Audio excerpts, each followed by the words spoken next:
Jonathan Sheppard's going to saddle Prime for Passion in the Lexus Raven Run. Really sharp workout, 58.2 I think last Sunday. Was that something you expected to see out of her? She's always been a very good workhorse, yes, and it's a pretty quick track here, and you know, I think if you want to get a horse to get something out of it, you have to ask them for a little bit, and because she's a good filly, it's probably, you know, it wasn't that hard on her. She seemed to do it reasonably easily. It was a good move. We were happy with the way she did it. Why did you pick this spot for her? In actual fact, originally we were thinking about maybe the turf race today, the Valley View, and then we found out the race was probably going to overfill, and she has gotten, in his preference is given to the horse with the highest earnings on the grass, and she's never even run on the grass, so she's got no earnings. And we got to thinking all her races have been on a synthetic up at Presque Isle this summer. She handles it very well, and that's what this race is tomorrow, so let's give it a shot. We're asking a lot for it. It's a tough race. Turf race would have been 1 1/16. This one's 7 furlongs. Yes. So what's her best distance? Probably a little bit more than 7/8 really. We just hope that this is sort of a lot of speed up front, and maybe they back up to a bit.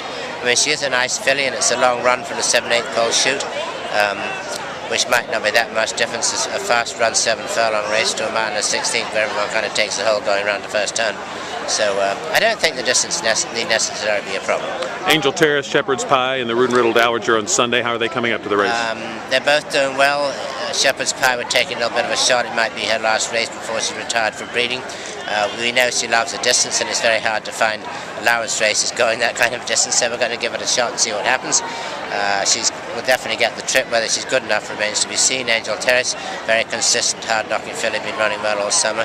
I hope she'll give a good account of herself. She seems to, just looking at the lines in the form, seems to have encountered her fair share of bad luck, and right? A little, yeah, particularly in Saratoga, she got really got in quite a lot of traffic, and I think she finished 4th, but she should have been 1, 2, 3 definitely, I think. But she's a nice, honest filly, and she came back and ran a good race at Kentucky Downs last time out. So we're not confident, but we're hopeful. How was her work here earlier this week? She worked actually just a little tad slower than we really had anticipated. It was like miscommunication between me and my exercise riders, which happens sometimes. But I don't think that's going to be a factor. She's dead fit anyway. I think that's probably just fine. Good luck. Thank you.